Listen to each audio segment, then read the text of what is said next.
یو کار دا د حکمت نه ډک دی.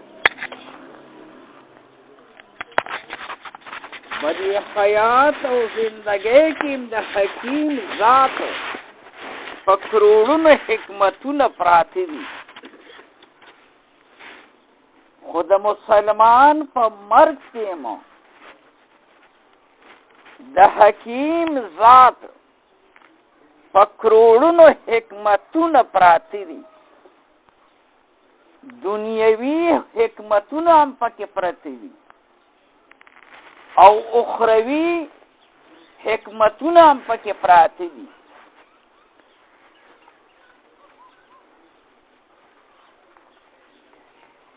شریعت د پنځو خبرو نه جوړ دی.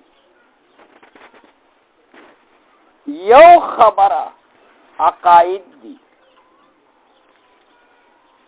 چې ستاسو زمون عقیده دا چې خدای یو دی، په ذات او په صفاتو کې شریک نه لري.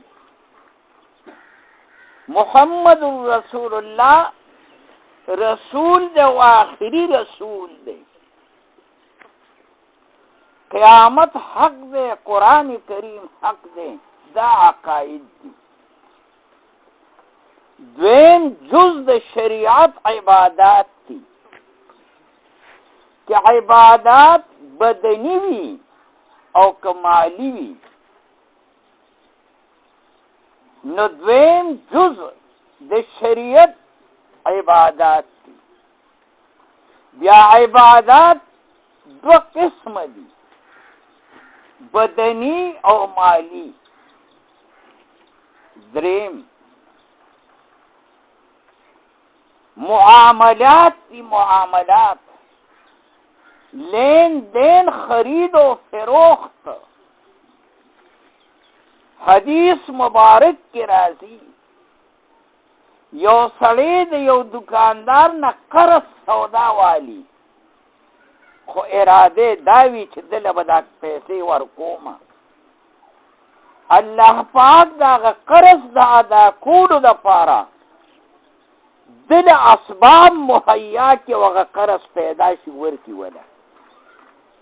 د یو سړي اراده دا ده چې سودا ته کومه، خو بیا به لار بدلوم، پیسې نه ورکوم چې ویره سومه. الله پاک به هم تعالی توفیق نه درکوي، ستا په نیت فیصله ده. او دکاندار چې څومره قرض ورکو، روزانه د هغې د 1 روپۍ په بدله کې د 18 روپو ثواب کیږي. په معاملاتو کې به دوکه او فراډ نه کوي. څلورم معاشرتی زندگی، جون به څنګه تیری. اسلام یوازې منځونه نه ښیي،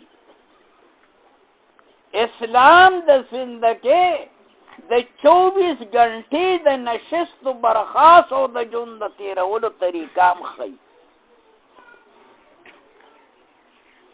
نو یو معاشرتی زندگی ده، دا څلورم جز دی. پنځم تزکیه نفس، چې د ظاهر پشان د باطنم صفایو کې، چې د دورنګې نه وځي. ځکه د منافق ظاهر یو دی، باطن بل دی. نو د پنځو خبرو نه دین او شریعت جوړ دی. خبر تاسو ته د دې غم کو. قرآن کریم کی 145 دفعہ 145 کرتا د دې جون ذکر دی. د جون نو 145 دفعہ د مرگ ذکر دی، د مرگ. او 115 دفعہ د دې دنیا ذکر دی. نو 115 کرتا د آخرت ذکر دی. او حافظ سے میں سبق کیم ہوئی اتیا کرتا پا قرآن کریم کے دا فرشتوں سے کر دے نہ اتیا کرتا دا شیطان سے کر دے فرشتے طول خیر دے شیطان طول شر دے دا متضاد برابر راغستی دی یولس کرد پا قرآن کریم کی ابلیس ذکر دی ابلیس نو یولس کرد پا قرآن کریم کی دا ابلیس نا استعاذہ و پناہ غختل چه دا شیطان دا شرارتون و دا وسوسون بچ اللہ تعالی دا ابلیس نا میں وساتی نو استعاذہ دا ابلیس نا دام یولس کرد ذکر دا نو پتی غم کے ځان د پکروڑونو حکمتونه دي یو حکمت پکې دا دی رحمان بابا وی خپل پردی پکې معلوم شي اے رحمانا کله کله د غمونو دوران خوي دنیاوی حیثیت سره بدی غم کې بت 200 دشمنو پیژني د چا سره څه خفقانی رنجشي غم اوشو دی هغه دعا تر هغه جنازې تر هغه 2 ورځې 3 ورځې پرله پسې راشي قبرونو ته لړ شي کینی هغه خفقان هغه سره پورته شي ایو مشر کشر ته وي الکه نور ګټه پکې ده دعا لرال بس نور ته سغواړي غل خلق تر کور نه شغلي زمون مشران به تعلیم او خيار خلقو وس یو سړی غم کې امتحان رانه گئی نو پکار دادی چې د محلي مشران دا سوچو کی چې د پلان کې دی غم او د پلان کې ولرانه گئی چې دا سو جواب چې دا مشران دا چې خبر جوړه کی او چې غم لامرانغه خبره ختم شو بدی غم کې ځان له د امت او د مسلمانانو جوړ جنازې لراتلل د محلي خلکم راشي د کلی خلکم راشي یاران او دوستانو راشي دی جنازه کې د مسلمانانو اتحاد څه د چا جنازې لنځي نو بلوم تعالی ناراضي نو ټول راغې جوړ ختم نو د غم کې پکروړها حکمتونه دي او لوی حکمت پکې د اتحاد او ضرور ولې دي یو سړی ستا د جنازې کټ ته وګا ورکړه وګا ته به ګوري بل ورځ که به د غم راغې ته به یې کټ له وګا ورکې ځکه زمونږ مشران بې تعلیم او خيار خلکو څه به وي مونږ متل غلط کړی دی وی د نرد کونه په بدن لا نر چې در لکم منډه والا ته به ودوې نو چې بل ستا د میت کټ ته اوږه ورکړه ته به هم ورکې دې ته به ګوري او اجر او ثواب دا دنیاوي اتحاد دی اخروي اجر دی څه دی په یو قدم چې تا دې کټ له ورکړی دی یو ګناه کبیره غټ ګناه الله معاف کوي بعضې کشران قبر لړ شي کشران د ځوانۍ په حیثیت سره هغه فریضه ادا کړي د غم د کورنۍ سره اتحاد راغی چې دا کشران لاړل قبر ته مشر له څه پکار دي چې جنازو که کور ته راځه ته د محلي مشر ته قبرونو ته لاړ شه، قبرونو کې کېنه، ستا هم عزت دی، د دې غمزپلې کورنۍ هم عزت دی او ستاسو به جوړ وي جوړ. بله ورځ به دې ستا سره غم کې د جنازې نه پس قبرونو ته لاړ شي. او دلته خو د کټ یخې بالغ دی یخې دی. کمال دا دی چې ته قبرونو ته لاړ شي، په قبر کې کېنې، په قبر کې کټونه نه وي، هلته په خوره ناست دی. دغه خوره باندې ناست سره د غمزپلې کورنۍ او ستا جوړ پیدا شي جوړ، او چې جوړ وي هغه جوړ نور مضبوط شي. ځکه هلته په خورو کې ناست دی. دا بل مچي کې یو جنازه وه، لاړم هغې وي جنازه تاسو وکئ. ما هغه مولوي صاحب ته ډېر وښویې نه دا باران شو ځمکه لږه دغه وه نمناکه وه. زه یو پوله و په هغې د حجرې نه کټ راوړم یې نه، ټول خلک ښکته ناست دی.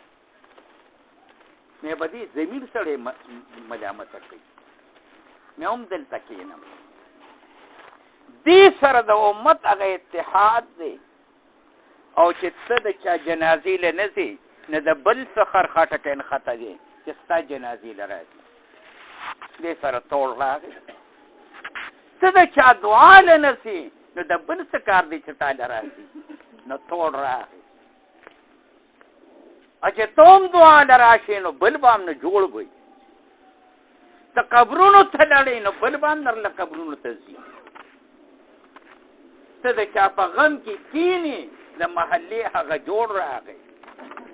د محلې امام جنازه کوي. اسلامي نظام که راغی ډي سي د مردان به جنازه پړاوئ. او چې ډي سي د مردان نه وي، ستا د کلي قاضي به جنازه پړاوئ. او چې ستا د کلي قاضي نه وي، ستا د محلې امام به جنازه پړاوئ. چې دې سره د علاقې په سطح باندې هغه جوړ، او بدی سره د محلي په سطح هغه جوړ چې زما امام دی څنګه جنازه کوي. دا بعضې پکې وایي زه ولیم جنازه کوم. دا د معقول بچی دی. که ته ولي، زه د بنیر د یو دعا له تلم، څه کار مې وغوړ د جنازه وه دعا ته جنازې ته ورخوا شم. یو معقول راغی هغه امام ته وایي مشر عالم و، زه وایي زه ولیمه نو دا جنازه څه کومه. د علماو له الله بصیرت ورکړی. هغه ورته وایي زه ګناهګار یم، د دې ځای د دې ګناهګارو جنازې زه کومه. ته ولي یې، نو چې کلي ته لاړ شې نو د اولیاو جنازې څه کوه. او یې خوږ درونه هلته ودرېږه.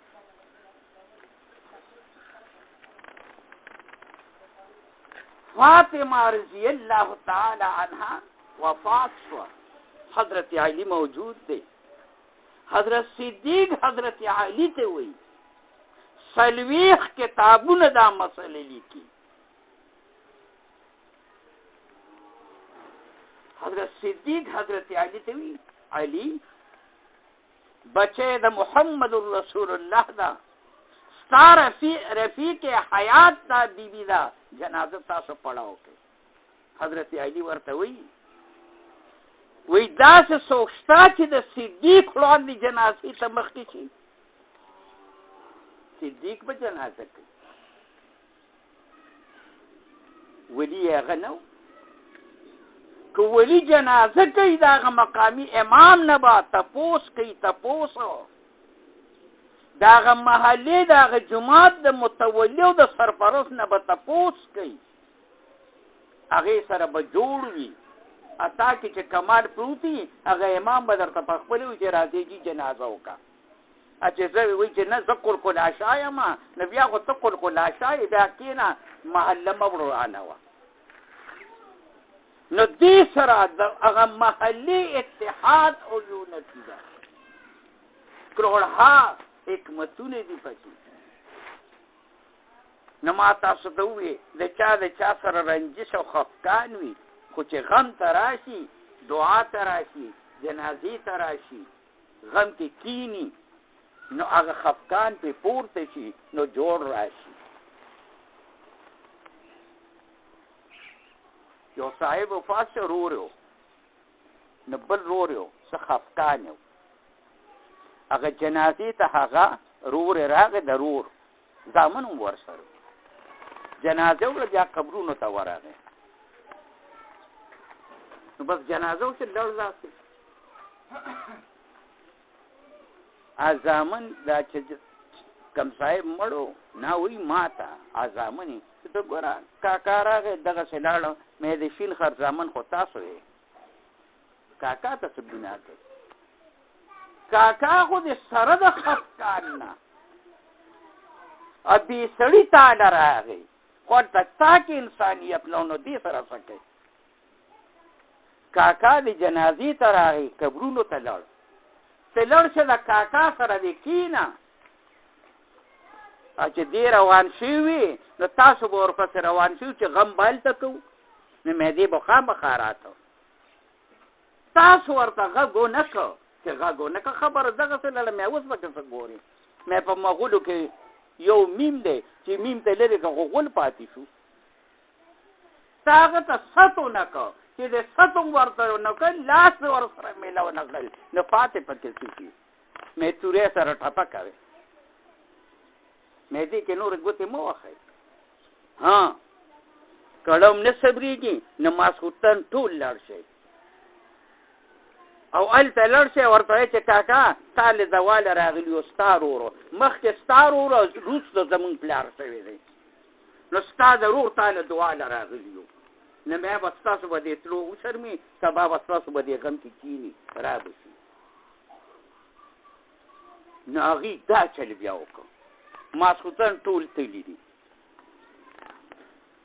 مې ورته به ووایې چې کاکا طبیعت دې ښه نه و که څنګه چلو ایثار بیا نه شو نو مې ورته چې بس تا له دعاله راغلي یو اکال ته د راتلو نه چې دا غم بیا دلته وکړو دي ورته کاکا د ټولو نه سار وختي غم په حجره کې ناست و دی غم سره دا مسایل حل کېږي او د غم سره مسایل پیدا کېږي ځکه به دې کروړونو حکمتونه دي اوس ټول د ایصال ثواب دپاره یو ځل الحمد او 3 ځله قل هو ولولئ د هغې ثواب به دې مورکۍ ته